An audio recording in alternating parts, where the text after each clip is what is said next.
just to wrap up what was accomplished thus far. The council addressed a major city goal here of creating a master plan for Solvang's future, one that preserves and builds upon the Danish heritage and pursues vibrant ways to update the city and create compelling experiences for residents and visitors that generate revenues to support and enhance the city's services.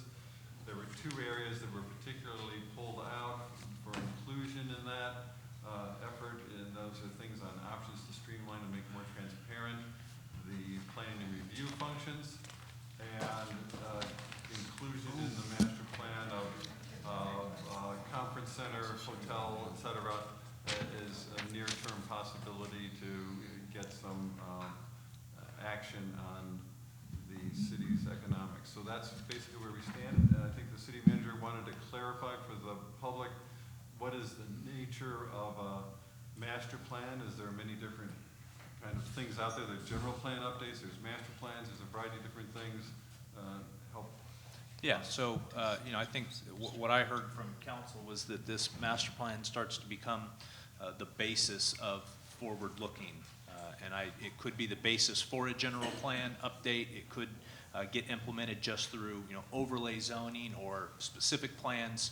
There's any number of options, and so I'm just clarifying that I read this master plan and the goal that council set out as the first step in determining how you lay the basis for long-term flexibility and long-term implementation of this vision document of development. Yeah, and prioritization too. Yes. Yes. Yes. Okay, great. Well, you're doing a very good job here in listening to each other and finding ways to pull this together. Let's move on to the next major topic, which is about fiscal responsibility. And so again, like to invite any council member that thinks they're on to what might be a headline here for a goal in this area. Four of you provided statements of various levels of detail on this topic, so it seems to be a substantial area of interest, and obviously your economics show that.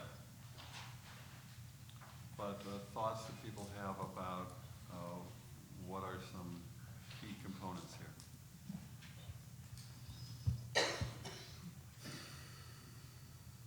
Are you looking for a mission statement? Similar. A headline. Headline.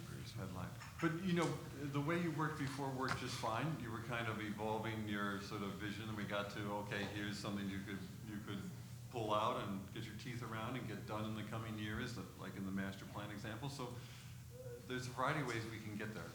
The last time you got there organically, that's fine. If somebody sees a way to hop there to, hey, this looks like a goal, we can do that. How we'd like to work. All paths lead to success. So Mayor, I think you need to start this one because you were pounding the table on this, so go ahead. A headline. How about just say no to bankruptcy? Solvang gets his house in order. Let's see, what about ensure the financial stability and fiduciary oversight systems are in place in a way that provides Solvang residents and businesses the security that economic stability of their city is sound? That's a chapter. That's a thesis. Looks like it's I like it. a thesis. Looks like a mission That's okay. statement. Let's write that out. We'll sort of pull out of this Yeah. something that could be a headline. So ensure that financial and Ensure that financial stability and fiduciary oversight systems are in place. I just say ensure financial stability. Yes. Okay. Well, I mean, I'm trying to Actually, go You make a great point about fiduciary oversight. with That the, is our role. I'm trying to go with the title or the headline that you guys created in the prior one. So if you go, Keep going. okay. Let's see, oversight systems are in place. Let's see, in a way that provides Solvang residents and businesses with the security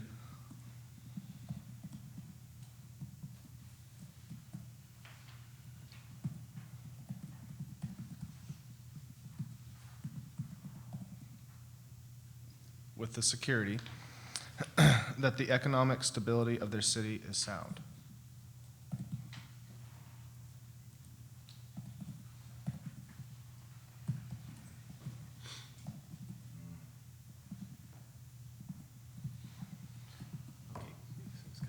Okay. Now you can workshop it. Yeah. So that's like your, that's a little bit more vision-y like, so that's okay. So looking through the different suggestions that were down here, do people see items that you would identify as important things to accomplish in this coming year to achieve this result? That's what we're trying to target here. Where this could be areas of focus to accomplish in this coming year on these perspectives. It could be, i.e. cutting costs? Well, you either generate more revenue or you cut costs. It's that simple, right? And we gotta do both. yeah, your last goal was really targeted around the generating revenue side. This is maybe more on the cost structure. Well, no, I think we should go back to this revenue idea. Let's start with that. Okay, well, I'm having some questions about the statement. Okay. Okay. Ensure the financial stability and fiduciary that the financial stability and fiduciary oversight systems are in place in a way that provide residents and businesses with the security that the economic stability of the city. It's like not the economic stability of the city. Wouldn't it just be that Viability. the Yeah, sustainability, yeah. yeah.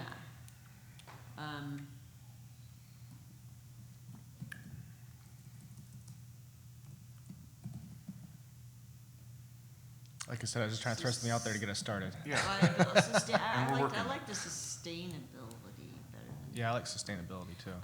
Just because we're already It's green. speaking about economic development, which involves our businesses, but we want the businesses and the residents of Solvang to know that our city government is sound and sustainable.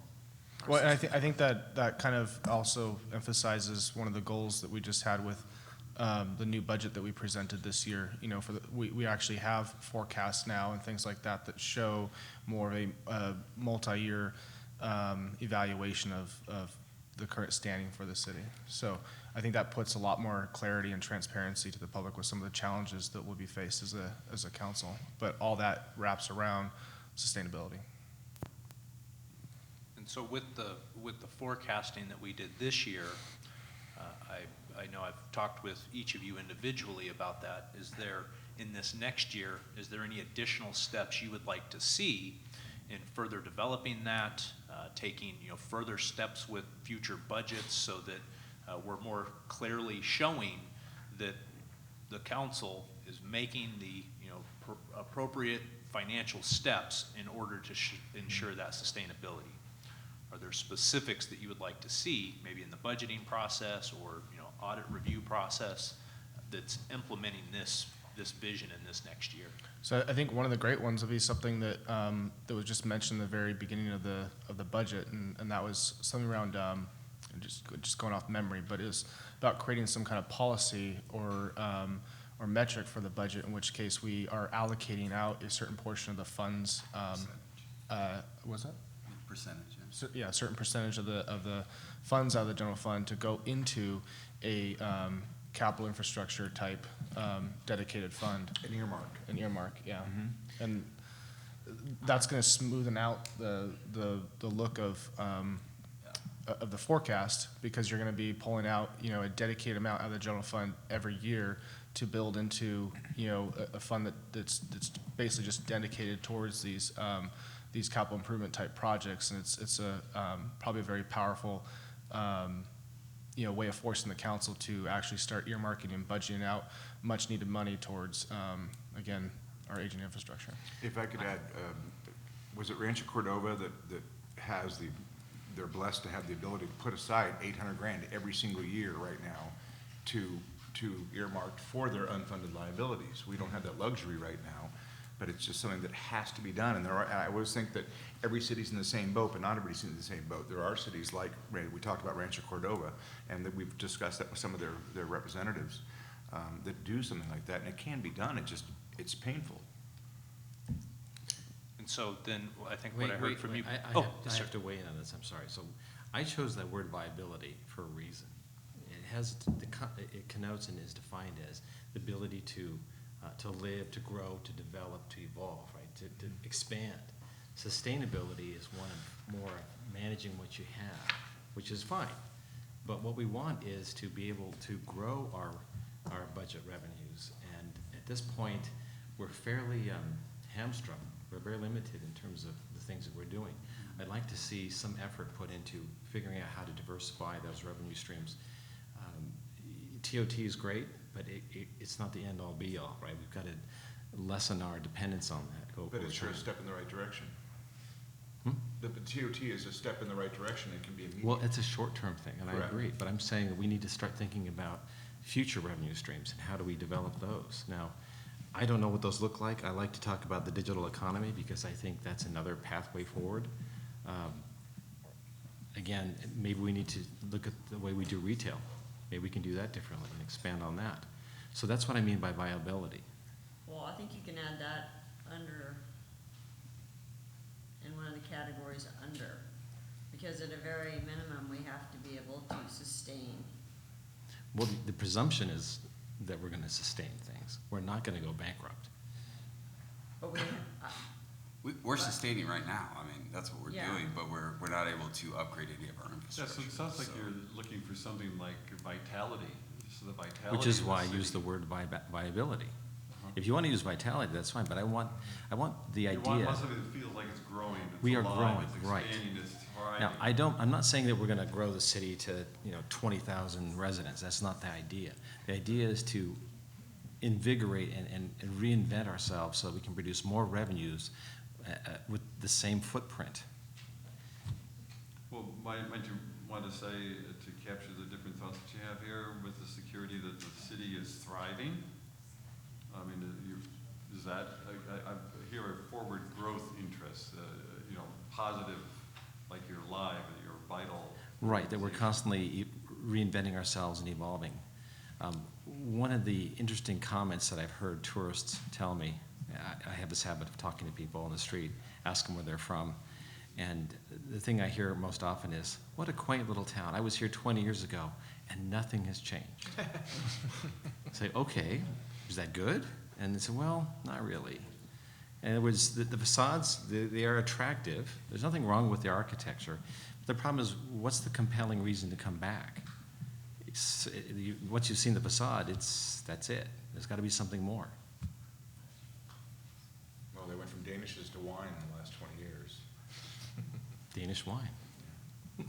I have to say that watching Chris down at this meeting in Fashion Island, he must have talked to half the employees in these stores, and it was really fascinating, because his brain is always spinning or turning, and he's finding out information everywhere he goes, and it's really impressive.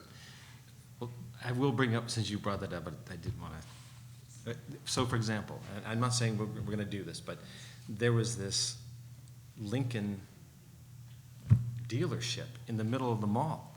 And I had to go see this. It's like, who puts a dealership in the middle of a shopping mall? And yet there were. There's like 5 or 6 beautiful cars in this really beautiful showroom. They were giving us drinks and Espresso. Espresso, flavored waters, hospitality. But what they did, and this is the thing that made Fashion Island so successful, they were selling an experience. No matter where you went, no matter which store you went, or when you were walking through the mall areas, you felt like you had gone someplace special. And they treated you in a special way, right? And that's why people wanted to go back again and again.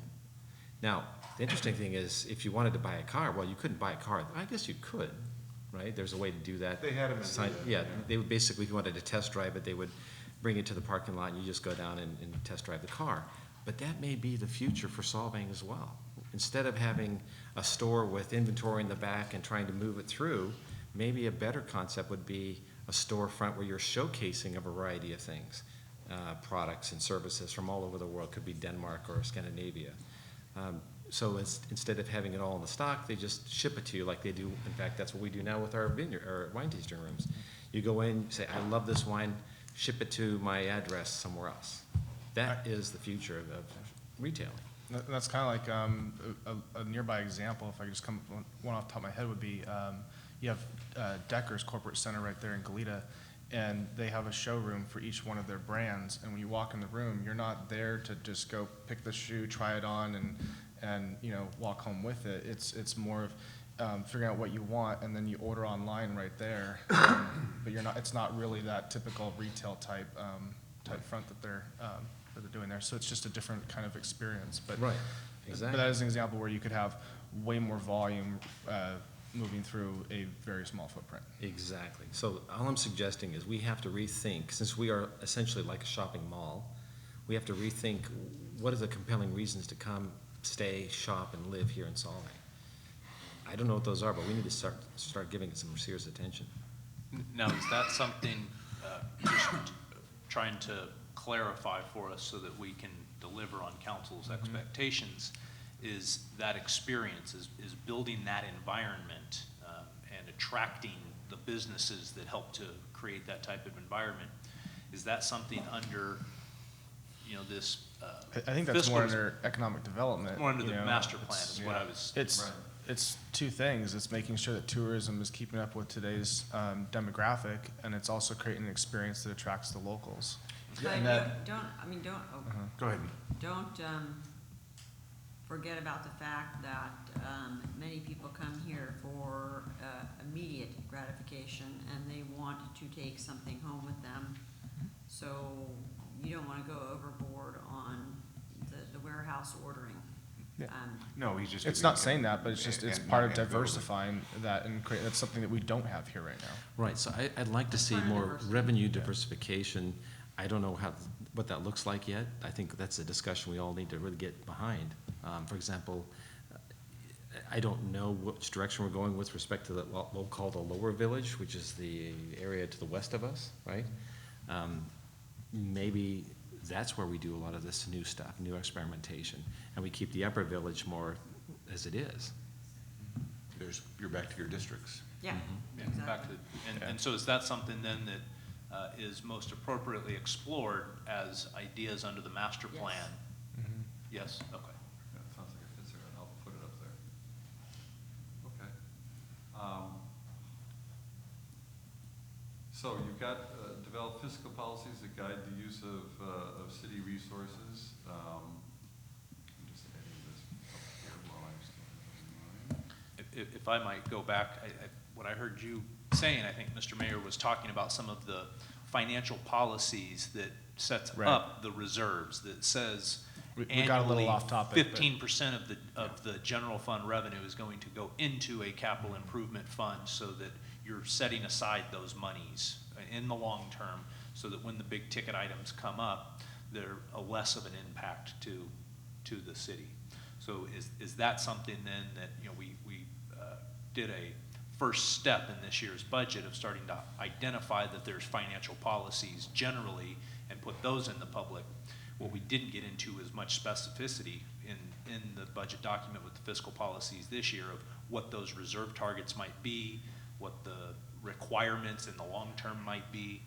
And so as I've read through some of the goals that are under fiscal responsibility, as well as some of the infrastructure goals, what I'm picking up as I read that is really efforts where we would be looking more at what those long-term liabilities are, and then setting in place policies that help to start setting aside the reserves or figuring out long-term funding strategies, certainly growth of revenues in a way that still fits with Solvang, with its unique heritage, and growing out of some of the challenge, but then also looking at opportunities for reducing costs, setting up reserve policies. Is that, am I touching on anything? I think there that's that might- exactly where it's going, and then Yeah. that kind of comes to a bigger scale, you know, study or calculation of, you know, where our liabilities are really at in terms of capital projects and the possible ways that we can start chipping away at them, and how fast do you want to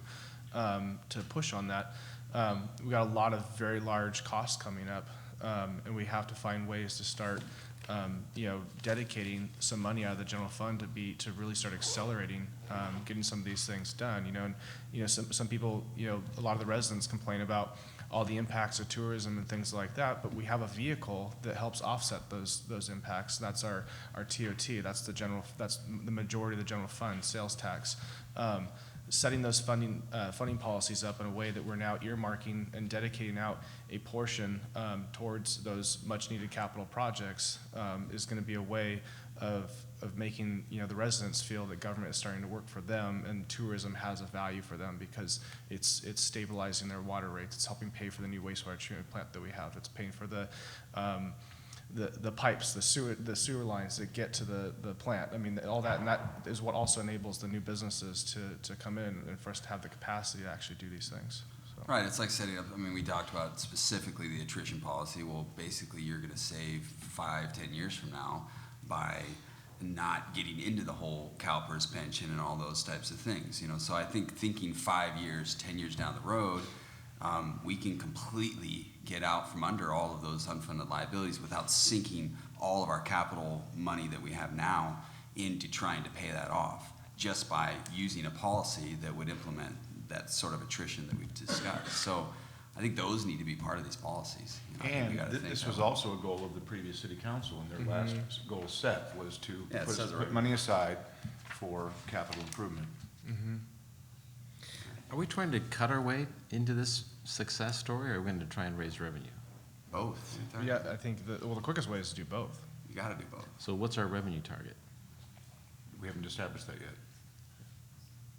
Go. So what I think we need to do is back into our revenue target by deciding how much do we need to spend for these priorities, right? So for example, if wastewater treatment needs to be dealt with immediately, and that's gonna cost X, and we need so much money in terms of the general fund to pay for that, that determines our revenue target. Yeah. There are some who would argue we should borrow. There's some who would argue we should tax. I mean, where do you start? I'm not borrowing money to build anything in this town. I don't want to. Maybe there may be grants and things like that, but we need to start exploring every single option. Do we want to start with the CIPs You're going to have to make a first? lot of cuts if you want to pay for the new Yeah, I wastewater know. treatment plant without. But I'm not saying not just exclusively by borrowing. Do we want to focus on the CIPs first and then determine how we're going to pay for that? Well, you really, to me, you only have one CIP right now that's any priority at all. How can you Wastewater discuss, treatment. how can you discuss anything else right now? We got this $12 million gorilla sitting in front of us. Well, it's more if you look at the MBR plan. Correct. And I've seen a lot of different numbers. How do you want to approach this? That's what I'm asking. Yeah, so in establishing policies that guide, I'm hearing, let's look at what our long-term liabilities are to help make future decisions. Is that something then, if you were to set that as a goal, I think there's clarity for me and for staff of how we can go and start coming back with options on how you could look at those items. And so Yeah. that we're action planning after today, how to Right. look at those things. And in fact, some of the items, I heard Councilmember Johnson mention earlier, that, we're paying for a lot of stuff in this next year's budgets that are studies, they're not capital items.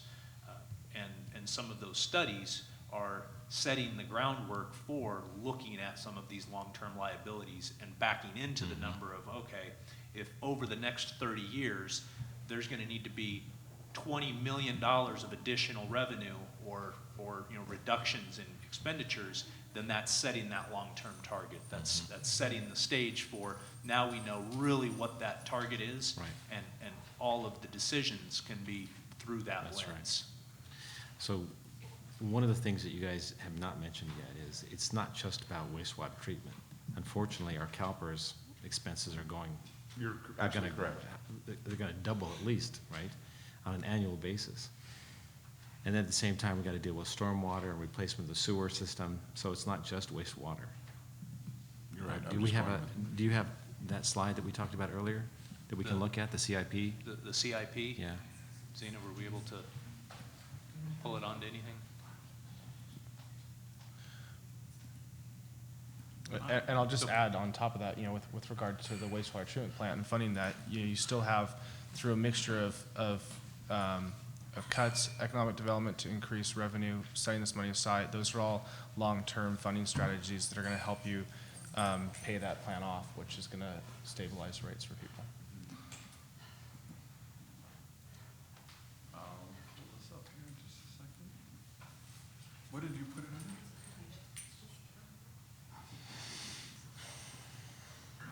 Where's the bird chirp noise? This one? Where's the bird chirp noise? Crickets?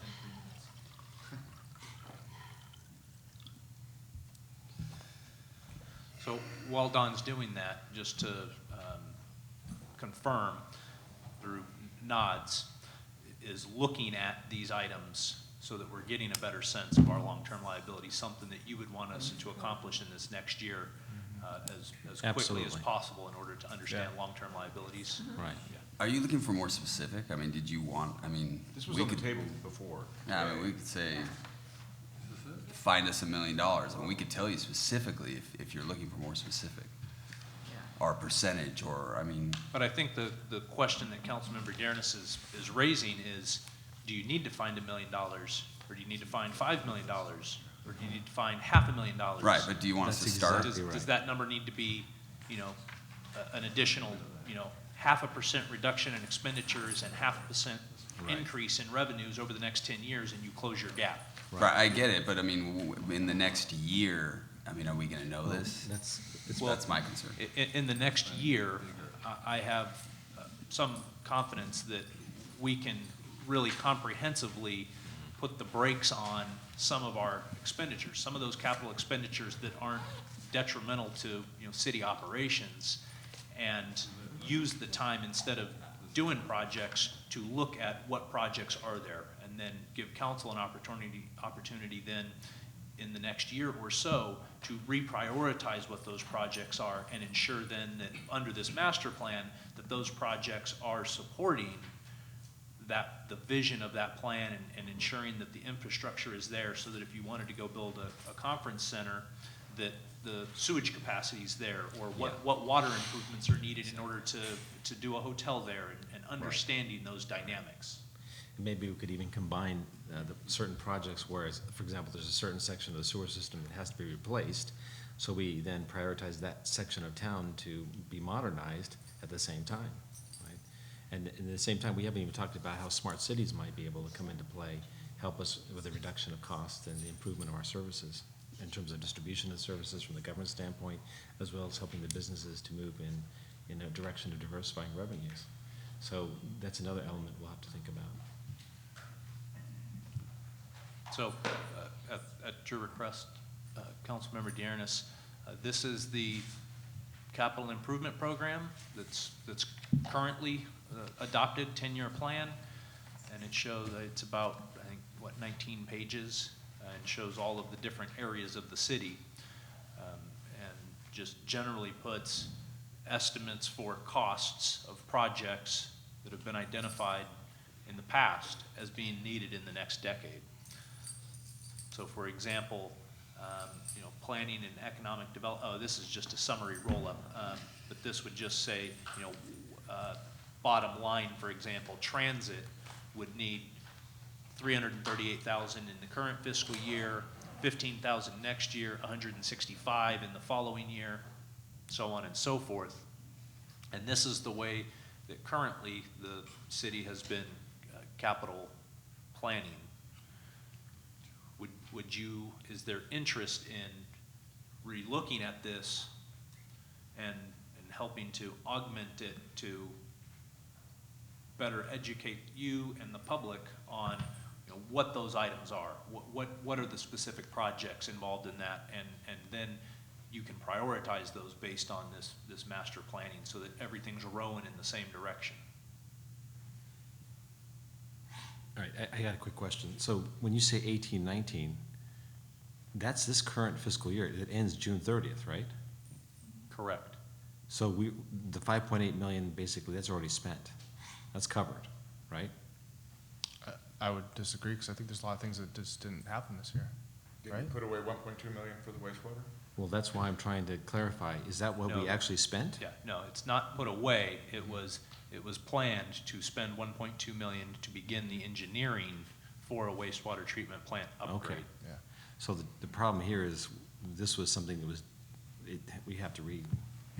So that's what he's asking. We We have wanna, we wanna Yeah. get involved. So and redo it. as So as you'd a say goal yes. that we can work towards accomplishing for you in the next year, do you want a revised version of a capital improvement program that's using the studies to determine what those long-term costs are, the long-term liabilities of the city's assets, and then revamping the capital improvement program document so that it then is taking a 10-year or longer lifespan of saying, all right, in the next 10 years, this is going to be the plan, that we're doing infrastructure projects that are in support of the master plan, in support of the diversification that may be sought in, Okay. in the. The answer is yes, I say yes.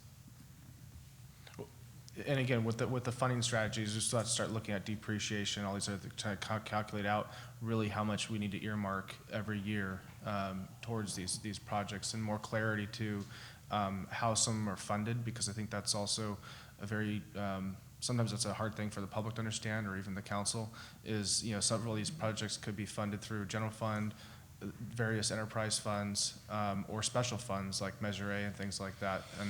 And the funding strategies for how you pay for those can be a mix, a blend of items there. So we need to find a way of really prioritizing that, again, towards, yes, the goals, but then coming out with what is that total plan every year to start catching up on these.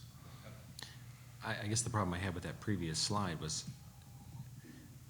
apparently a lot of that was not paid for and needs to be pushed forward into 2020. Well, that's part of the confusion of, so the way that budgets are sometimes formatted can be very confusing, because, for example, if you look in, if you went back to that slide with the water fund in it, you would notice that it appears that the water fund is taking about an $800 and something thousand hit this year in terms of the cash balance. But what you might not know is that I think the prior year, there was money for that expenditure moved out of the general fund into the water fund to pay for that purchase. Okay. But Yeah. since that purchase hasn't been paid for, every year it's just gonna keep showing up there, and it's gonna skew, you know, how it looks, you know, every year. It doesn't reconcile out, because you'd look every year and say, wow, how do they somehow spending $800,000 more than what they're taking in every year, but they still have a cash balance, you know? That's what's not clear with some of these things, especially to the public that doesn't understand how, you know, what'd you say, fund you have accounting this or government cleaned up accounting for works.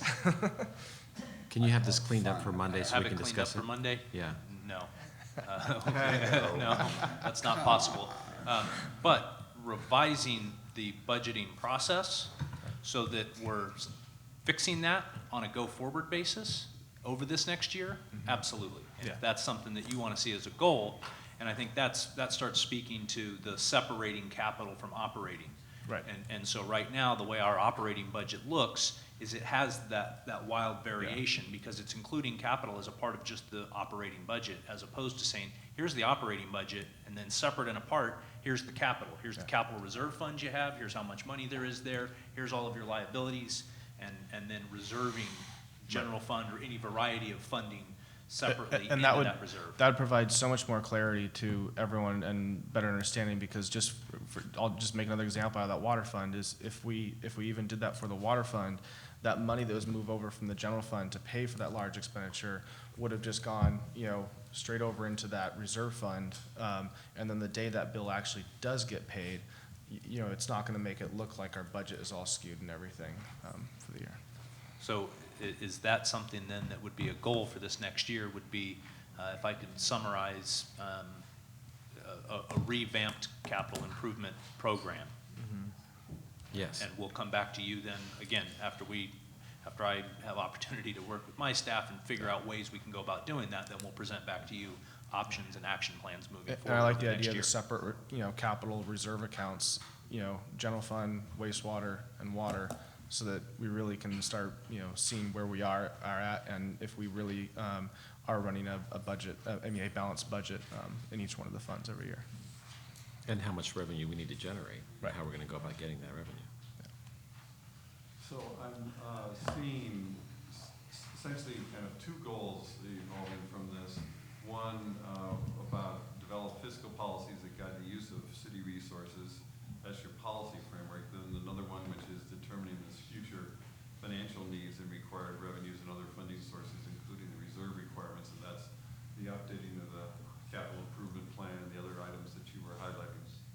Right, and then that would also drive long-term funding strategies. So I think that's the right trajectory in that discussion. And I think ways of, anything to identify capital projects that could be done sooner than later that could bring some form of staff time savings, things like that. A prime example of that would just be all the water meter replacements that we did over the course of the past 2 years. I'm sure you can speak to how much time that has saved the staff in the water department from individually driving around and having to get out of the car and read each meter versus eventually, they won't even have to drive. It's just going to be Smart meters. right there. Yeah. Which goes to smart cities. Right. So again, following the format from before, your headline, such as it is, this one, the second headline here is a little long, but this is the green, and then the items in yellow underneath are descriptions of what you're hoping to see in there. Does that work? Okay. Very much. Scanning through this, I see one other area that at least one council member brought up that merits discussion, and that is looking at the, where is it here? Oh, yes, the operating cost side of the equation. Is there a majority of the council that would like to explore a goal around that, or give some guidance to staff about what you're looking for in that realm? I'm not trying to push anything here one way or another, just observing this question. It was highlighted in this particular item. This is a strategy, but goal would be, if you want that to be an area looked at. I think that that's already going to be looked at under the management of our new city manager and the fact that we hired a special auditor. So that will be addressed. So then it's a great goal because Yeah, we're already so- pursuing it. Let's put it. So let's put it there. Declare victory. I think the simplest way to say that is doing more with less, and trying to use technology as much as possible to drive the decision-making. For example, I think Dave, when we were interviewing Dave, he brought that to the table where he would try to use data systems to help us understand where we can essentially do more with less. That's the simplest way to put it. And that, yes, better accounting systems definitely drive that because they produce the data, but I'm sure there's a variety of other ways of collecting data that would help us to do more with less. I'll leave that to you because you're the expert on this. I think that paragraph is perfect. That's It kind of why I like the encompasses paragraph. everything. Yeah. It really does a pretty good job of saying, everything that we're looking to do anyway, so. This one? Yep, Just pick that up. Was that yours? it was not. That's why it's so good. I've gotten to know everyone's style of writing so well, I can almost tell you which council member each goal That came wasn't from. mine. No, he cleaned up my spelling.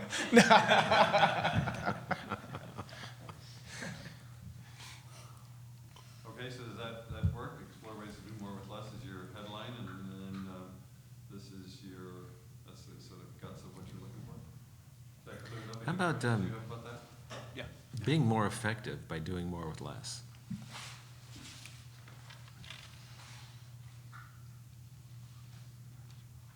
I don't know, I would just stick with, I think we just move on. Well, I want to leave the impression that we're trying to improve city services and improve the quality of life. I don't know how to put that in there, but something along those lines. You just did. Okay, is that it? Work for people? Anyone else have anything else in that category that you want to pull up? Do we look at those other, you're scrolling pretty fast. It's- Oh, yeah, okay, I didn't know if you were looking. Oh, yeah, I'm just going off the screen at this Okay, point. okay, Well, then I'll slow down. That actually something just triggered me. I mean, for example, there's got to be a way where we can do more services online, right? Yes. Yes, absolutely. And if you want us to look at that as part of the opportunities for just, better better looking at operating, controlling costs, that's something we can look at. Right, and then, I want to, I mean, lots of options there. I Yeah. don't always think, in my experience, that online services necessarily is a panacea for cost savings. As a small agency, sometimes there's a tipping point between how much a system costs and then the long-term upgrade of that, or, long-term upkeep of that system costs compared to the complexity of a smaller town like us. But those are things I'm happy to look at, because I do think there's lots of opportunities. Building permitting is one that you and I have talked about one-on-one, of looking at opportunities where we're collecting better data, we understand it's a better service to the community at a relatively low cost, so it's improving service, maybe improving service not exactly at a reduction in cost, but certainly improving service at probably a wash in cost when you work it out. and perhaps it would help reduce staff time as well. A lot of the things are just mundane, routine types of transactional, requests. If we can do more of that online and reduce staff time, I think that'd be great, without losing customer service, of course. Yeah, I think it says it right there as far as internal systems, the meeting criteria. I think obviously if you're gonna go through and look at something, replacing it, you're gonna say, should we look at doing this online? And then go, oh, no, that's not gonna work. I mean, you're gonna look at that, I would assume, when you look at these efficiencies and stuff, so. Did you write that? I didn't write it. I don't know who did actually. I wrote it. There you go. No, I wrote it. Prove me wrong. Okay, well, you've now written it together. And I edited in the technology options that you wanted to be looking at. Okay, so I'm scrolling slowly to the remainder.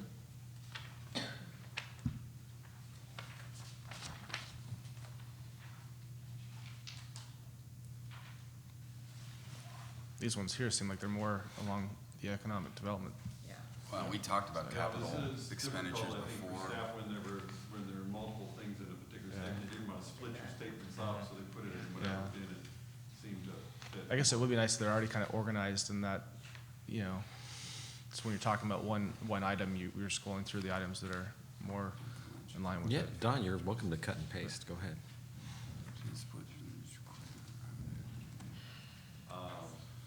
I would say from a financial perspective, if you were giving us those 3 goals for this next year, really looking at all of our liabilities and capital costs, revamping the capital improvement program, and then looking internally for ways that we're, controlling costs long-term, and bringing you additional policy options for long-term finances, that's an aggressive financial agenda for the year. And a full plate. And a full plate, and it's definitely something I think we can deliver on. I'm confident we can deliver on that within this next year.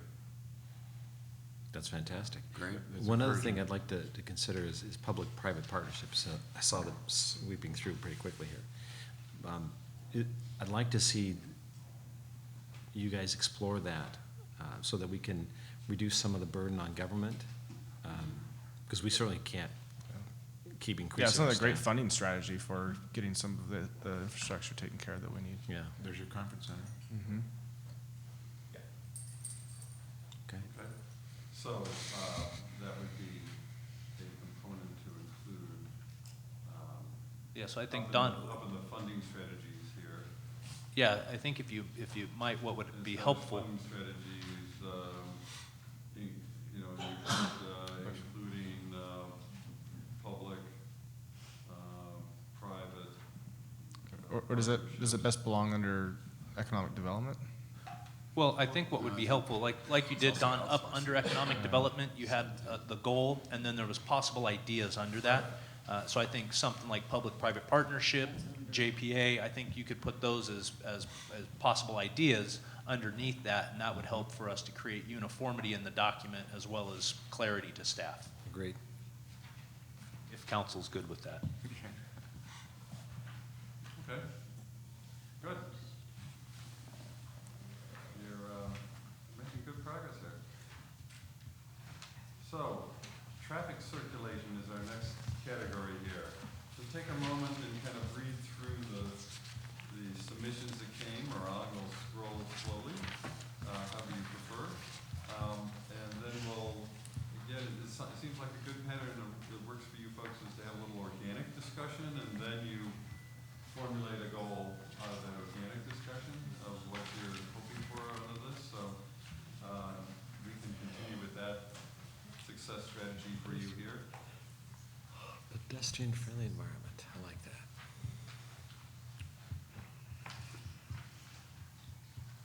Are we moving on from budget issues? Fiscal, yes. Sorry, I need more coffee.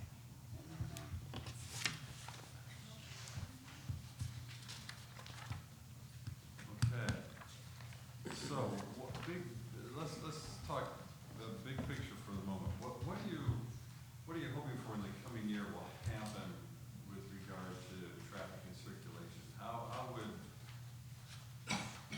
What do you want to be accomplishing in the next year to advance issues and interests around traffic and circulation? Suggestions came from three of you, so I'm presuming that there's a majority of you that would like to pursue a goal of that. Is that the case?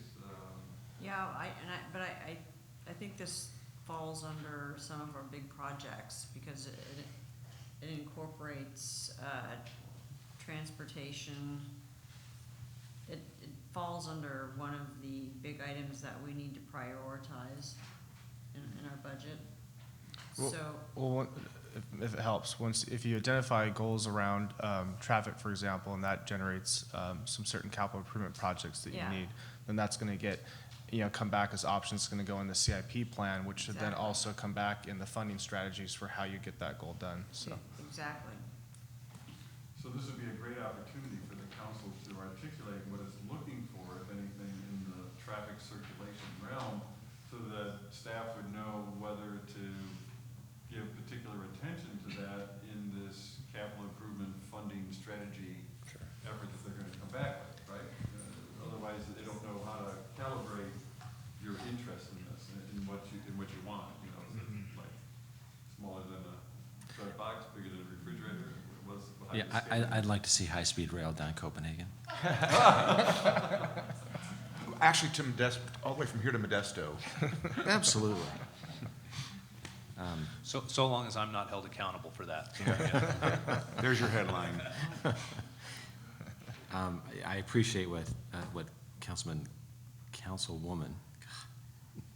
Council member. Miss There you Wade go. was trying to say with respect to, this is one of my issues too, is I think we need to explore ways to get traffic into parking garage or parking garages on, strategically located around town, so that people walk through town and enjoy the town perhaps in a different way, a different experience.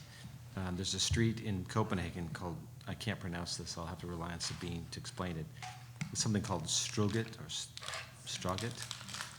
What's the name of that street in Copenhagen? It's a famous shopping district? Yeah, That. that's why. Anyway, it's a famous, it's a walking promenade, and I believe it's closed most of the day, right? And then well, I thought, right, there's no vehicles, but at night, they use it to replenish the stores, is that right? This is the booming shopping.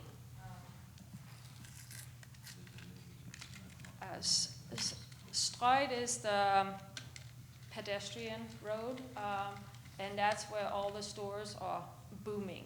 And yeah, and they have them in several, they pretty much have it in every city in Europe. I can't speak for everywhere else, but I do know this is where if you want to put a crowd of people, you want to take away the cars. And this is where, when you have stores and it's closed down, this is where people will be, because this is where you want to be with your children. And it's a really nice one. It's so many people there. I just went there last year, and it's just booming. And the stores are doing very well because it's right, you can walk to the store. So, yeah. And it's Can the you get longest something one on the in Europe. internet? I'd love to see a picture. Are you on the internet? We could pull up Can some we just pictures. pull up a photo of it? Sure, we would need you to write down Spell what it. link Okay. you would want us to try to find. Well, maybe if you just did a Okay. Google image search. and It's Well, just that's what, he doesn't know how to spell it, I think. Oh, okay. STR. Okay, you want to write it? And I I'll- can write it on, okay, yeah. STR, if you can find the Ö, if not, you can do OEGET. Yeah, we'll do the E. That's EET. perfect. If not, you press down then the O and it comes up those and the Okay. kind of the All right. zero looking. We'll see how fast their internet connection is here. He's smart. He turned it off just in case something comes up. He's like, I'm not gonna have that. Okay, Strogan, I'm gonna wait. Copenhagen, Mm-hmm. Strogan Street. Yeah, Stride is kind of strolling.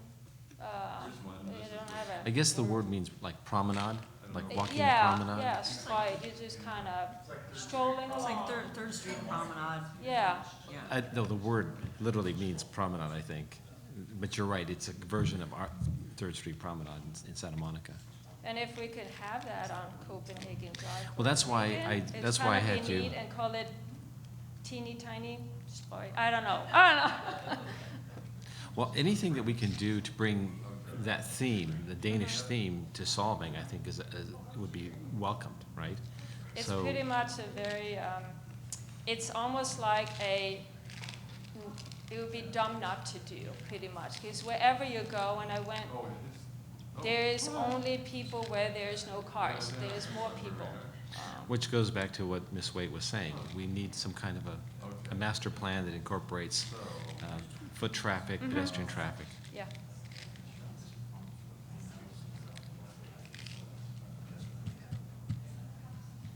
Ah, should. there we go. There we go. Oh, okay.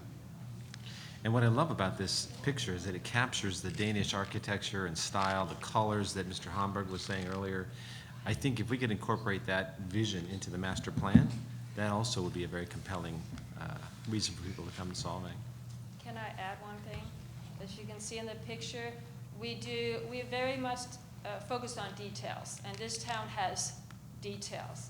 So if we would make something like that on Copenhagen Drive, we would focus on the ground too, about doing something that also draws attention to not just the buildings, but all the way around, to create the very famous hygge, because it is hyggelig to walk through with your family and friends and shop and buy an ice cream and go and do window shopping. And that is not, hygge is not just created like shopping. That one thing that's different from here to Denmark or anywhere else is we don't just walk the streets when the stores are open. We also walk the streets when they're closed to do the window shopping, to go get the ice cream, to go sit at a cafe. So we use it a lot, and we use it when it's rain and shine, pretty much. And, So it becomes your village. This is the center of the village. what do you mean? Yes, that would be, and every town in Denmark has some kind of square or a center, yeah. Right. Where you can, and if I can tell you a little thing, when we moved here, we went to Santa Maria. It sounded great, like we need to go to Santa Maria. And we asked, like, where do you have the center of town? And there's like, well, it's here. It's like, well, you can't walk anywhere. Where do you park your car and walk to the stores? And this town has it, but we're just filled up with the parking everywhere. So we can do a center. Right now, I see the center as the, what is it called? The park. But I think after cutting down the trees that we have, it's kind of, it doesn't have the hygge. We took away part of that hygge, probably beetles infestation, I'm not sure. But we need Sabine, to. I'm gonna have to ask you to start wrapping. Yeah, sorry, I'm done. So, back to your point, which is if we could get the cars off of the Right. street and make some sort of a promenade. That kind of falls under economic development and, business, Well, I like the idea of rerouting the traffic. yes. So from a traffic circulation as a broad topic, and if we're talking goals, would there be interest in us in looking at parking and Yes. looking at walkability and looking at some of these items, possibly under this master plan as well, Yeah. another subcomponent of it, Right. but really incorporating, you know, the walkability, almost like a, you know, I don't know. Hugo. Yeah, That. yeah. That's what we want. Yeah. Yeah, I think that's a good idea. One thing I would say as far as the safety goes, on traffic safety and schools and whatnot, we do have speed bumps around Solvang. They're very nice launching pads to go as fast as you want over. So one suggestion I think would be kind of an easier fix, probably wouldn't cost a ton of money, is make those speed bumps so that you can't launch over them. I don't know if that's unpopular with the residents. I would certainly like it. I know on our street, right on Laurel, you know, you can fly. Actually, I think Matt Vanderlyn could probably answer that, but I think there are some issues with doing. Is there? Okay. What you're talking So about, yeah. just to slow down traffic, I thought that'd be a great idea. There's a difference between speed bumps and speed humps, and I believe, right? But One of the main concerns. could you get the microphone there, just to explain it really quick?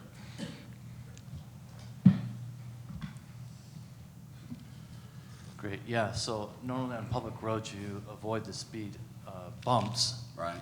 and it's mainly because of damage to vehicles and concern about emergency response. Okay. So the speed humps are a little more gradual. It does force people to slow down, but it has Not a less lot. potential for damage, and emergency vehicles can go over them a little bit quicker. So those are two of the issues, but yeah, generally, industry standard is to not put in speed bumps, Bumps, but to right. utilize speed humps. But certainly we can do more of those if city council desires that. I don't think those would be the solution then. I mean, because you really don't have to slow down to go over them. So would, in looking at traffic issues and safety though, would there, you know, just trying to pick up what I'm seeing in here, is there interest in looking at additional traffic calming? If that's, Yeah. I think maybe And that's what an you're item that speaking we to. actually started looking at last year, and I believe on the advanced calendar, there was some interest for exploring those opportunities there. I agree with that. That was more driven by some residents on Viborg that came in last year. But it's still a valid point, and I think as traffic becomes more congested on 246, you know, yeah, people get frustrated. They start finding other ways to go, you know, through, and of course, that then drives them through all the residential zones, and And that's the other thing that Yeah. I'm worried about, is we've got to find a way for all this traffic that is simply trying to get through town to bypass this. I don't know what the answer is. Maybe we've already missed that boat, but. Well, right now, they're flying up Pine, flying down Laurel, and Yeah. that's kind of their bypass, which is where it seems to be, at least I've received residents saying, hey, can we slow this down somehow? No, it's true. I see it all the time. So that's not a healthy environment. So I guess that'd be something to look into, yes. Look into that. Yeah. But- Go, Matt. Yeah, I just wanted to remind everybody that SBCAG is like midway through a study. It's referred to as the San Ynez Valley Traffic Safety and Circulation Study. And so in the proposed budget for next fiscal year, we also have a Solvang circulation study proposed. But what the idea is, we would wait till SBCAG completes their study, looking at valley-wide. And they're looking at all these issues about bypasses and different types of things like that.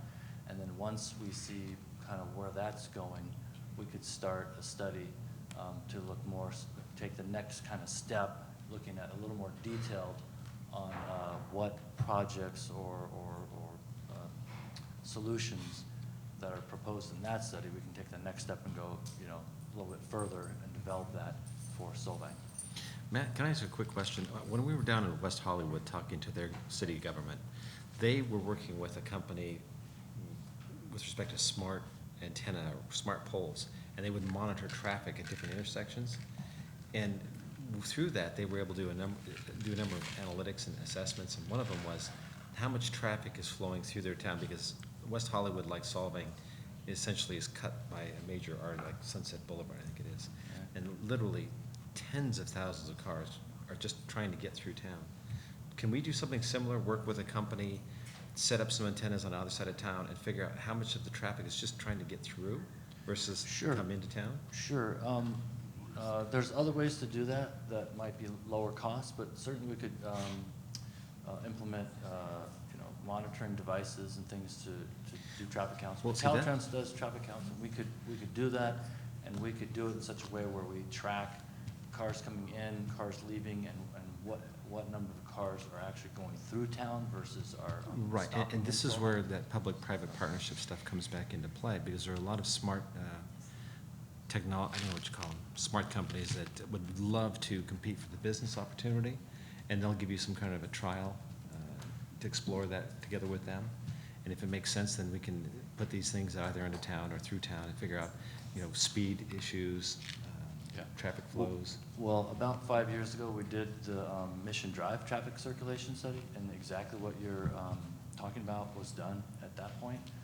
It can be updated, but they did specifically look at how many people are coming into Solvang and parking and staying versus just driving through. And what either way. was the answer at that time? Well, I don't remember specific numbers, but from that data, the consultants developed proposed optional solutions for addressing traffic and pedestrian bicycle safety. And Well, this has whole- tremendous ancillary benefits from the standpoint of tourism. It's one thing to say we have 1.5 million tourists coming into town, right? It's another thing to say how many of them are coming in for the day versus staying the night, that kind of thing. Yeah, we could definitely do some type of study and look at that further, if that's what the city council The wants. technology today is so sophisticated, it's amazing. But I think at the end of the day, you still have to determine kind of what it is that you're looking for. You're looking to, if you believe that slowing down 246 is a benefit to the businesses, then that's one way to think. But the flip side effect of it is that everyone's going to be blowing through all the residential areas. as that Right, happens. I So don't want that, exactly. So increasing efficiency would, somewhat mitigate the amount of people driving through. But again, traffic still keeps coming, so it's always a constant, Look, I'm not arguing that point. I'm saying, we don't, when you go to Santa Barbara, right, either you're going there to get through it to another town, or you're going there to shop. And I think we've got to that point, we're at a point in our maturity as a city where that also exists. Those people who are coming here to shop, they're gonna find a way to stop and park. So the idea that we had 50 years ago, 20 years ago, we have to have everybody going right through the middle of town because, God bless them, we need them to stop and grab a pastry. I think that time has passed. So if I'm hearing you and maybe trying to partner this with some of what we've heard, would there be interest then in looking at options for better analyzing who's passing through, what the volume is passing through versus the volume is coming in to town for tourism purposes, and what those stays look like? Yes. Okay. Yeah, MasterCard already knows. I'm interested in some ideas for the residential, just making it so that it's just safer in the residential areas, with speeding yeah. and So whatnot. for the traffic calming item, then that'd be things you implement Well, throughout the actually, it residential could go zones. hand in hand with the smart antennas, the smart poles. Because you could set them up, they're temporary, you can set them up and find out what's happening. So Well, that all falls under the next, those, last two bullet points fall under traffic on your next category. Because the way I'm looking at this, if you drop down the page just a little bit, you have a separate that says traffic issues. So that is being examined by SBCAG already. Your last two bullet points up there. They're looking at that. SBCAG, the study's looking at that, and the I traffic think, issues. the idea from staff was that they would coordinate and play off of that data to help address issues here in Solvang. Yeah, Right, they want to do their own after that one, is what they're saying, okay. unless that one takes care of it. But from a timing standpoint, if I heard you correctly, Matt, that it's likely not until next year where SBCAG is there, correct? Right, they're probably not gonna finish their study until this time next year. Okay, this time next year. So as a goal for us to target on, I think it's good. We can always put it on here just with the recognition or the expectation from council that if we're building upon the SBCAG data, it's not coming in this year for something that's uncontrollable from our operations. is there something there for, yeah, parking garage? Can we give you guys direction, or I'm trying to give you guys direction to look into at least one? Maybe it's part of that conference center that we're discussing? A parking garage? Yeah. Yeah, as part of the master plan, that would be, I think, parking as a component of that plan, which also fits, in my mind, under this traffic circulation, Right, pedestrian right. friendliness, I think is absolutely a component Okay. of that. So All right. we can definitely look at that. So, current rough draft here, the headline would be enhanced walkability, safety, and enjoyment of public streets and spaces. You've got 3 ideas that you'd like to have staff pursue: exploring ways to get traffic into parking garages, analyzing the data about transits through Solvang, and examine opportunities for traffic calming, dealing with the bypassing issues, et cetera. Does that work? Seem on target?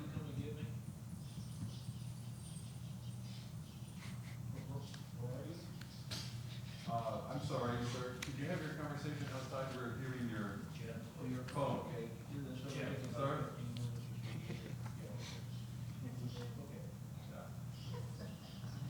Trying to get a ride. That's okay, we'll He's wait. trying to get a ride home. Somebody just happened on this We'll wait. Get a ride home. Thanks.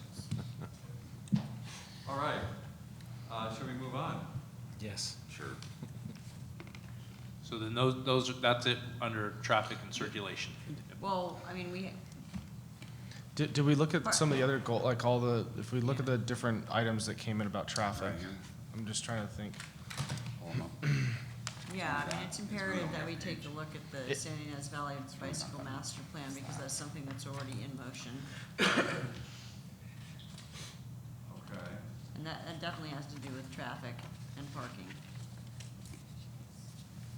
That's something that will happen? I mean, because you guys already reviewed it, you gave feedback to SBCAG. Once they finish that plan, it will come back for council consideration. Yep. Yeah, I don't think snaps. Okay, so this would be to include consideration of the San Ynez Valley bicycle plan, is that? Yeah.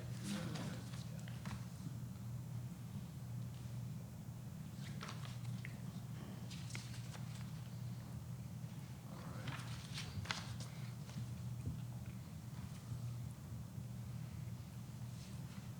Oops.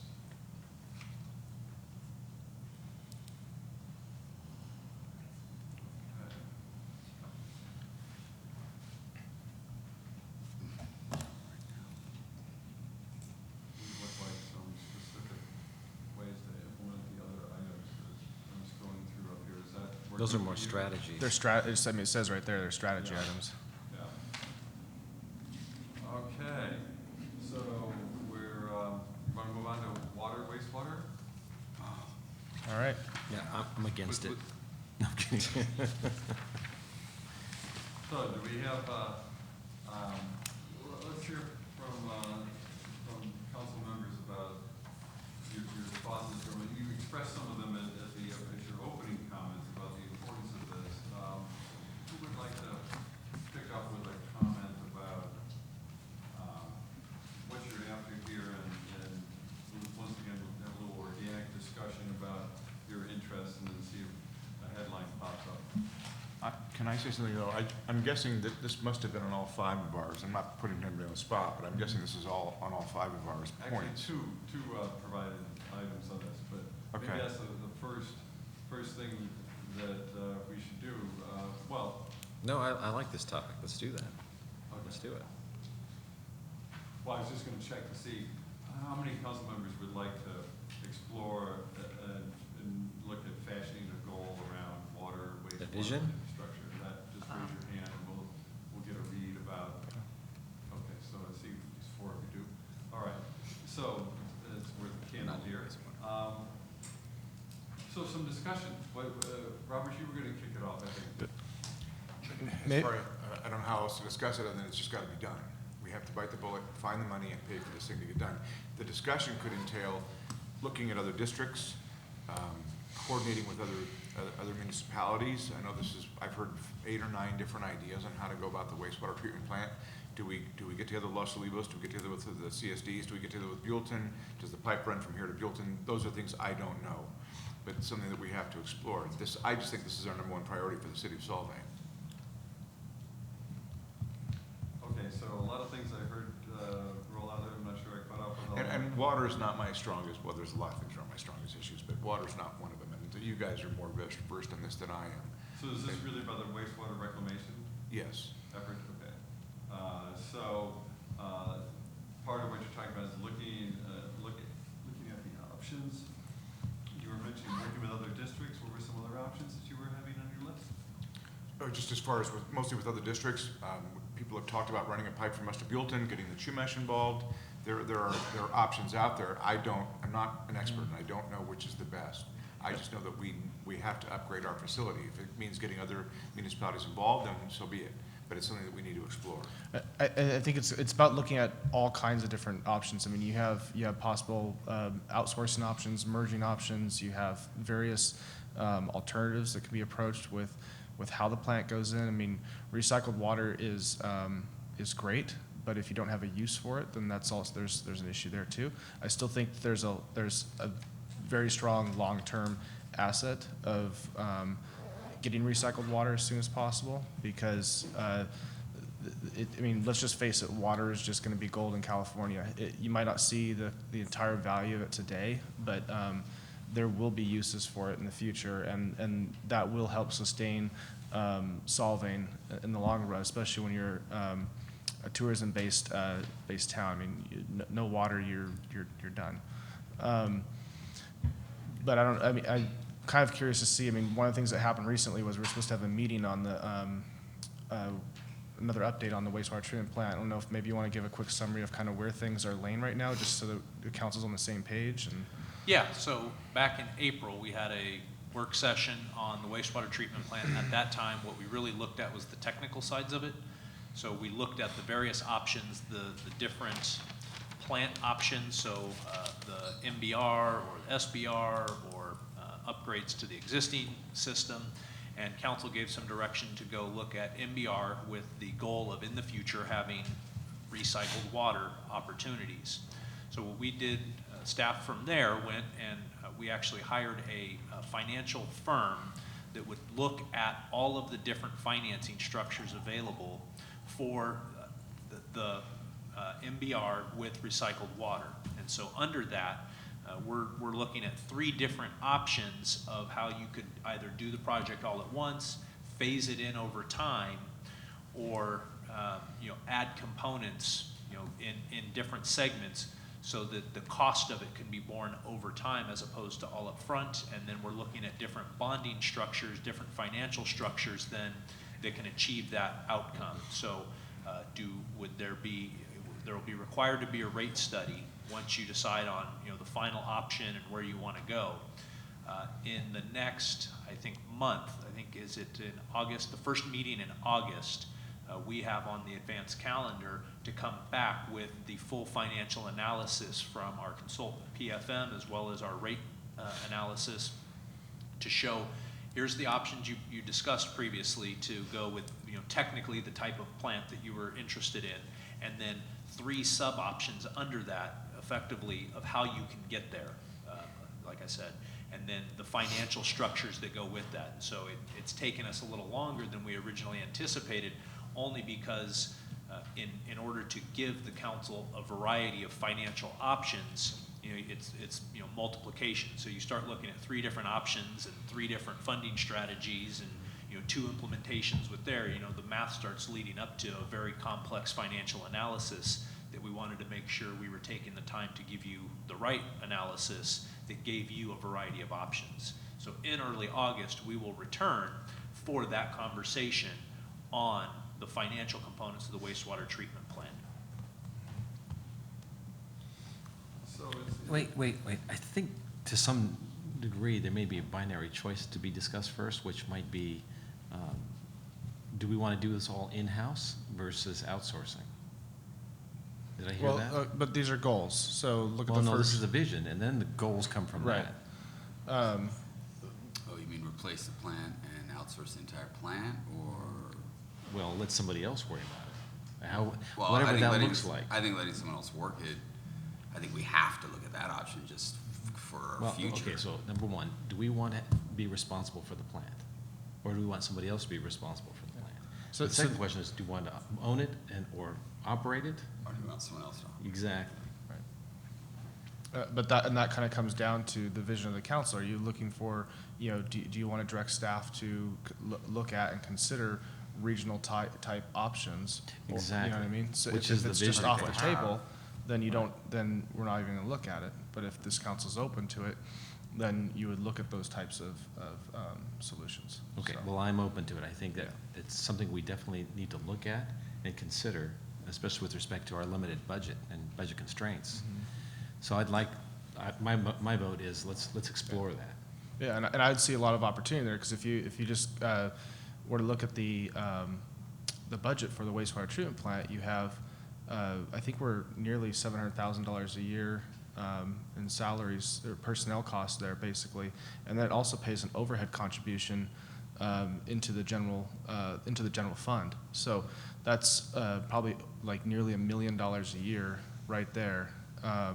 That could be reallocated more efficiently. So that's really telling me like the other, $800,000 in revenue coming out of that account is really what's left just to pay for the electricity and the basic repairs of maintaining the plant. Nothing else after that. It's very That's not counting CalPERS and None all of the it. future liabilities that we would be right.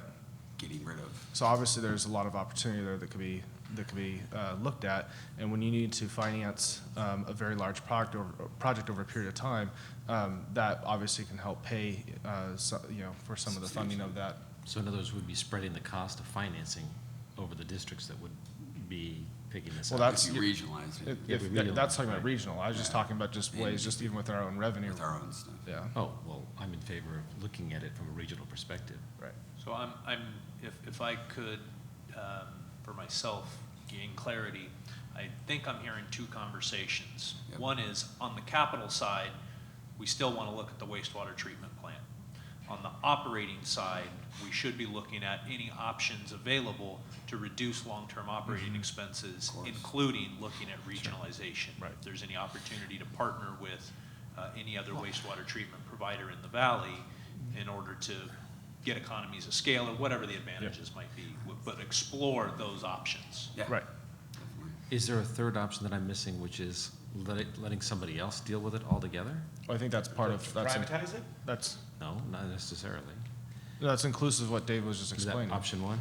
That's exactly what Dave was just Okay, explaining. I so. just wanted to be clear on that, because Well, I think that if I'm hearing you, right, I think the distinction is, someone else could pay for it, build it, and they charge you a service fee for, and it's a. That would be one option. Cost versus a capital cost. because the Right. capital is a- I don't know.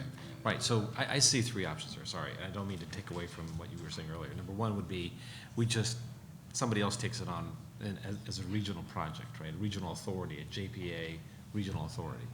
And we just pay as we go, like we do now, right? Or pay into it for a portion that we use. The second one would be, we own it, we're responsible for the physical plant of it, right? But then we outsource the operations of it, And maintenance. the maintenance and all that kind of thing. And the third one is that it's all in-house. That's how I see the three options, is that right?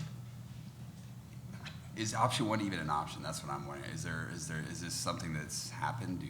Is there companies that would come in and build it, run it, and all that? Well, a Well, I JP think- Yeah. There Those- is. Those are all options.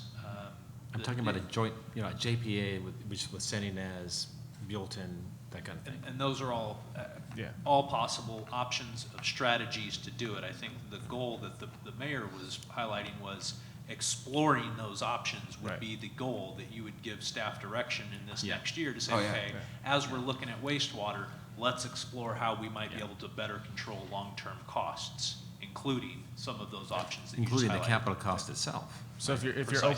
open to regionalization or things like that, then those would be all items that staff could explore. That's what I'd like to see. Yeah. Because if we can, I think we have to. if we can offload that capital investment onto So on I a would- regional basis, that I would would work. just remove the names connecting with Buellton and Chumash and just, put in the, regionalization. I would agree with that.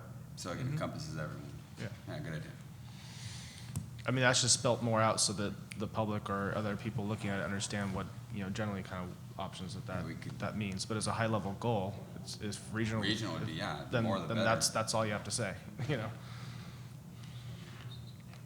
You just don't want, you don't want to blindside them with them being, I wouldn't specify, no. you don't want to blindside them with them being part of the equation. Yes, Like, exactly. like, where did this come from? I understand that. But invite them. They were invited. Okay, so the big headline up here would be, to, let me just get this in the right line. Is to develop and evaluate,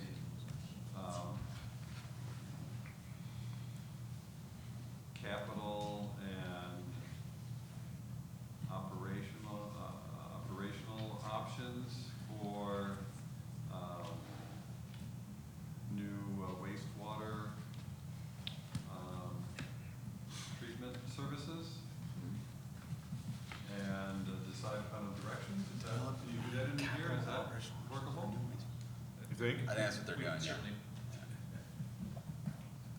yeah. I don't know off the top of my head if all of that's possible in a year. Certainly, we can begin moving Find as out. fast as possible, going in this direction, and exploring all of these options, absolutely.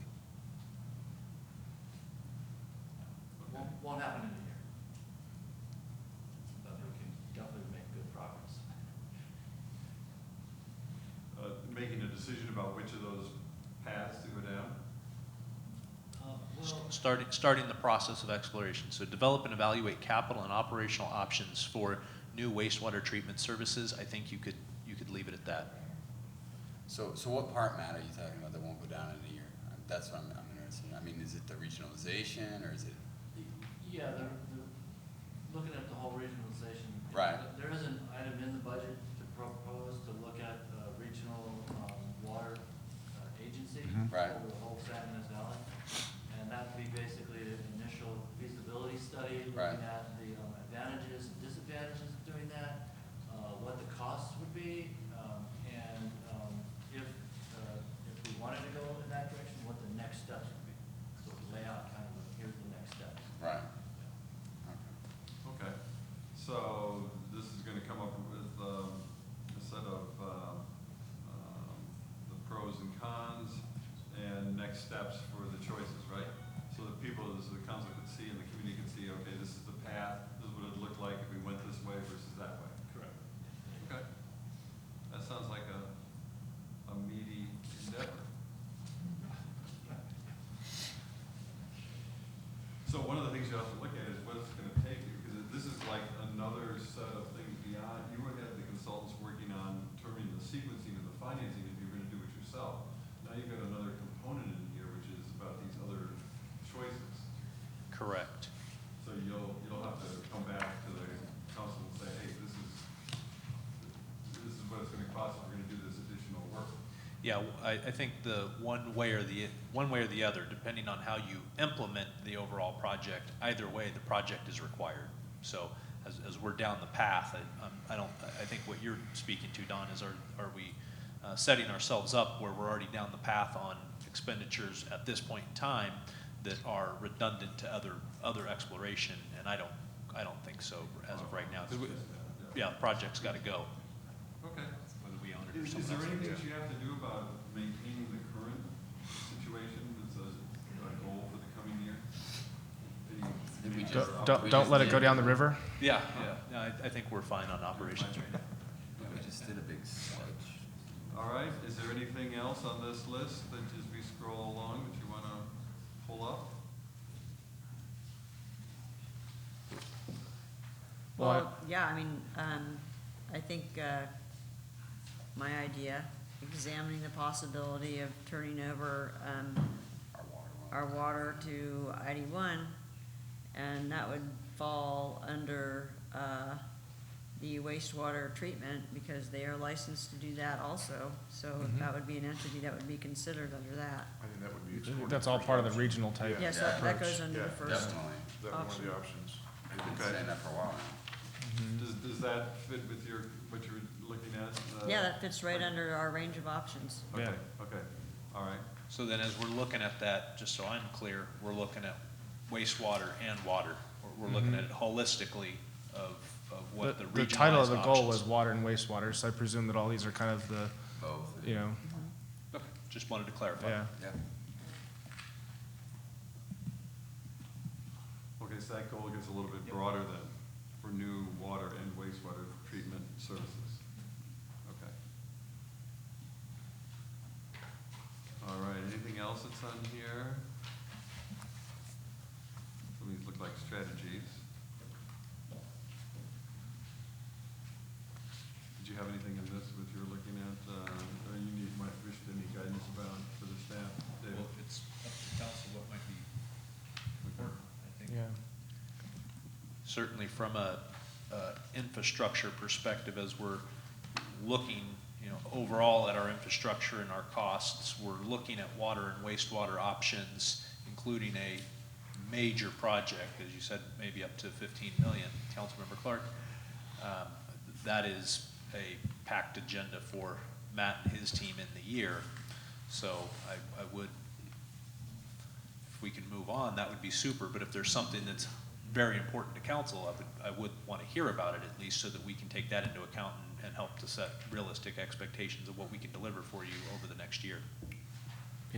One of the things maybe this is naive, but I would love to see some money budgeted for studies, because clearly our staff, they can't be experts on everything, right? And we need to be thinking 3, 5, 10 years ahead on pretty much everything we do. So I think we need to start thinking about setting aside money every year for studies and just accept that that's just part of how we're going to do business going forward. Well, There's already Yeah, there's- a handful of line items in the budget to look at Monday night that are a lot of the studies that you all are talking about here right Right, now. and just to address somebody in the audience, what they don't understand is we can't keep hiring more people. We need to get a lot of these things done and thought through, and hiring more people isn't the answer, right? But we still need to address them as a council and start planning for the future, for the benefit of this community. Whether we like it or not, this money has to be spent for that purpose.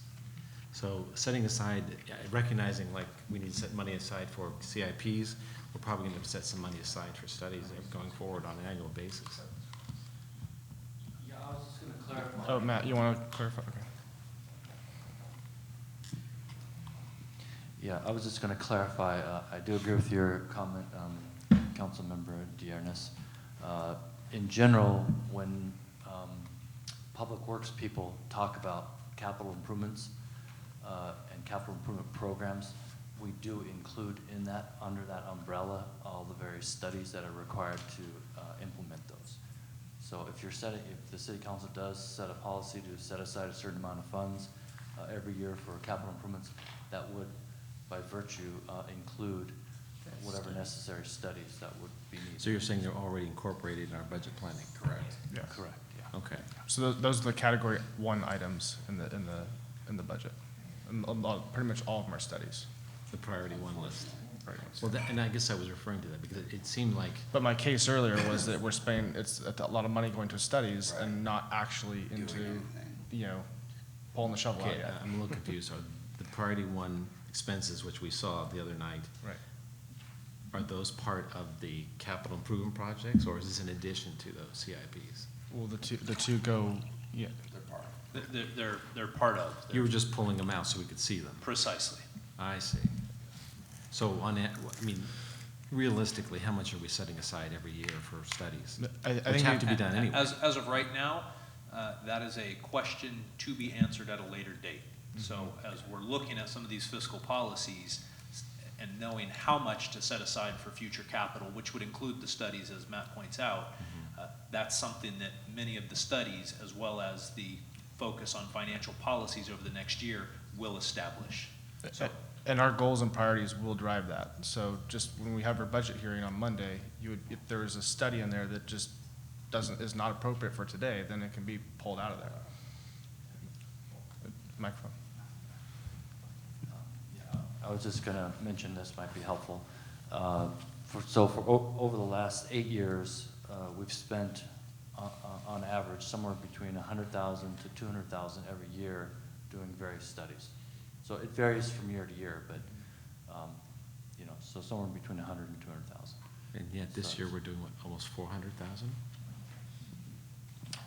No, the total list of priority one discretionary projects in the proposed budget is right about 450,000. Right. But that's a lot of other things in addition to those, All into right. some of these capital studies. So for example, we used at the last meeting was a redo of the council chambers to add a little bit more technology in there so that Right. the audience can better see the presentations and so Right. on and so forth. So though there's many other items in there.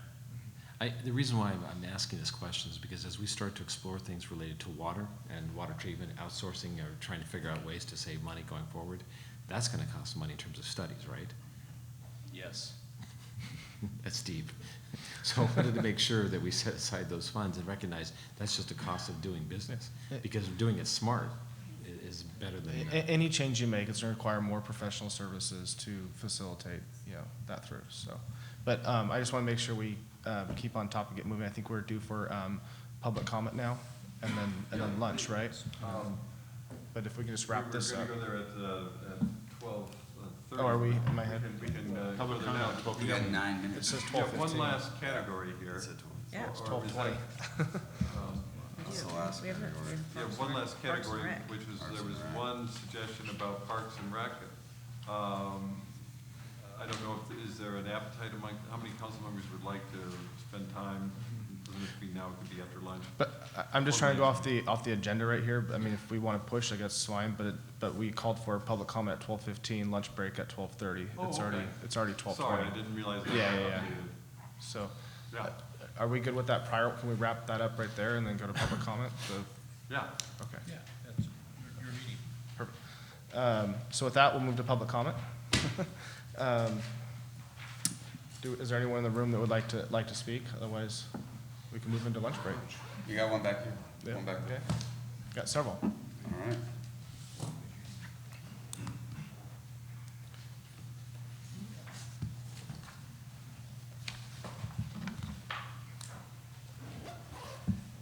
Hank Humberham. My understanding is the way a city operates is the city manager is the big toe. He goes to his department heads to get information. He disseminates that information to you, council, and you make decisions. Seems like there's a flow of information that you guys are trying to go over the city manager and the department heads who know everything about what's going on in the city and have for years and years, and coming up with your own ideas and suggestions. So that's, I think, a quandary with the council here, just my point of view. We need to follow the chain of command, as far as I know. I don't know, I think the city manager should give the direction to the council to make decisions based for what the residents and the business community wants. As far as the traffic goes, you guys kind of went right over the traffic issue that we have in the valley with the school kids that all drive cars from 8 in the morning till 9, and then from 2:30 to 4 across town. We have to somehow work with the school district and San Ynez High School on trying to figure out a better way to get kids to and from. I know they all want to drive their own cars, but that's the issue with traffic for the most part, as far as speeding and getting from one side of San Ynez Valley to the other every day. You can see the lineup when you get to over by the shopping center. What's that? On 246, it's usually a backup of at least a mile all the way up towards El Rancho Market during school hours. But anyway, I just hope that the council works with the city manager and the city manager works with the department heads and is more clear on direction from them rather than from council. Thank you.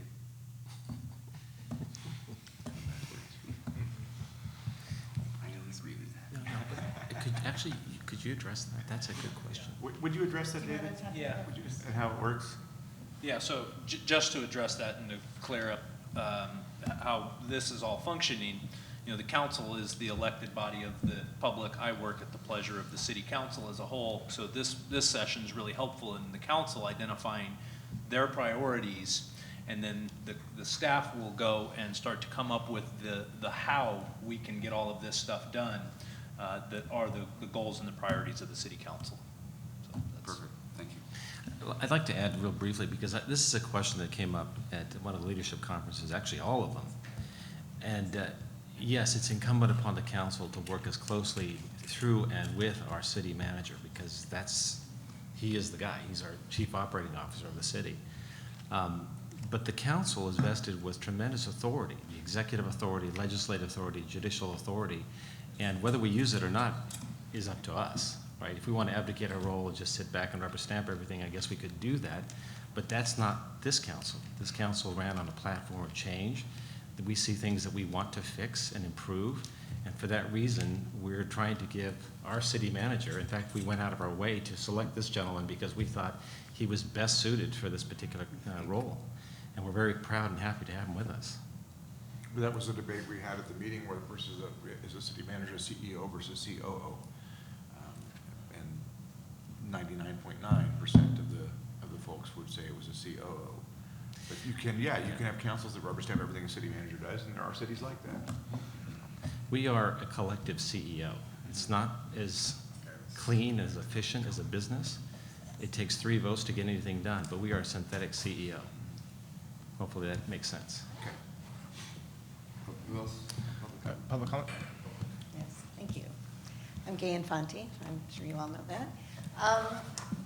I just wanted to express my concern about partnering on water, not wastewater. I think that's a great idea, because spreading the wastewater treatment costs out among Los Olivos and San Ynez and Solvang is, I think, a good idea. But water is a real concern, and bearing in mind that ID1 deals with a lot of agricultural area, they've got a lot of wells that have a lot of chromium-6 in them, and who knows what else is going to be under the control of, state regulations soon.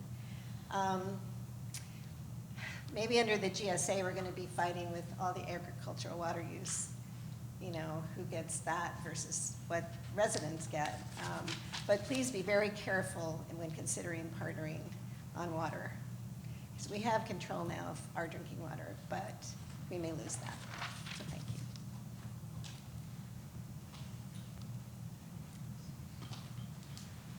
Good one. Actually, yeah. Go back a little. I'm Nick DeCroce, and I'm a 20-year resident of Solvang, and I've also spent about 30 years of my life in water issues, so I'm somewhat familiar with those. But before I get into that, I want to compliment you on this process that you're using today. It seems to be working well. It's one of the smoothest planning sessions I've witnessed in a long time. And I want to compliment your facilitator. He's really making it happen nicely. It's good work. The main item I have to say where my background applies is that you're right on being aware that wastewater treatment can be the real gorilla for you and a huge financial buster for the city of Solvang without expertise in the analysis and the planning for it. So stick with it and do it very carefully. The last thing I have is a question, and that is, does ID1 know that you're considering them for, I would Everything. presume diplomatically you touch bases with them. Yeah. Is that a yes? Yes. That's all. That answers my question. So just so you know, we do have, on some of our ad hoc committees, for example, we do have 2 council members that meet with San Ynez CSD, and then also the same with item number 1. And also just even with the prior council, these are some of the goals that were discussed at the table then. So they've been in the public eyes for quite some time. They're well aware. It's nothing new just with this council. And contrary to what Gay just said, Uh-huh. I think that a long-range goal for the Santa Ynez Valley is to get down to a minimum number of agencies dealing with water if we want to start saving some money. Right. It's going to cost a lot to. Thank you. So- And I think we had Susan Bellany over here.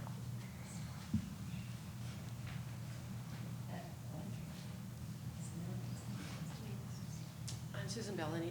I was going to try to answer Chris's question about how many cars go by on 246, because I studied up on the traffic a few years ago and read the general plan. You know, there's the traffic element, circulation element, housing, land, all that. I wanted to urge you, if you haven't read it, please read the general plan. It's pretty old, parts of it, and others are not so much, but you don't have to reinvent the wheel. It's there, some of it, a lot of it. So what I remember was there was about 22,000 cars going by on 246 per day, and that is old information. There's about 24,000 cars that go by Buellton on the 101. We got almost as much traffic as the highway. Please double check me, but that's what I remember. Also, I remember that the casino traffic was estimated to have increased our traffic by 60%. In 2009, the casino was running 66,000 buses, which on the one hand took individual cars off the highway, but on the other hand was a new traffic source that hadn't been here before. So I've got all that documented, but again, just read the general plan. Yeah, my understanding is the casino employs 3,000 people every day, I think it is. So imagine 3,000 cars or some number, some fraction of that coming through our town. In fact, that's one of their biggest problems is trying to get their employees to work on time, coming through our town. Anyone else? Any other? Let's bust it out. Okay. We got another one. One more?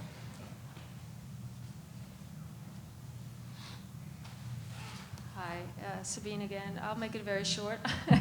I just want to see, because I kind of come up with whatever I have ideas of. What do you think? I'd like to have some kind of feedback about roundabouts, because when we talk about traffic, when we go from Santa Ynez by the Chumash to the high school, that is a long traffic where you just sit and wait just to pick up your child from the high school, to drive home down by the New Frontier intersection. That is also we all kind of want to go in the same direction. It's also, the traffic is jammed up and we all want to go in one direction. I just would like to see what the city council would like to, what they think about a roundabout, why that is never implemented. Isn't that a Caltrans? That's, actually, that was examined on a recent study that we did, and we took a bus tour and we looked at various problem intersections. So that is something that is being addressed. They are looking at it. There you go. All right, with that, we'll break for lunch. Back here. Back here, 1:30.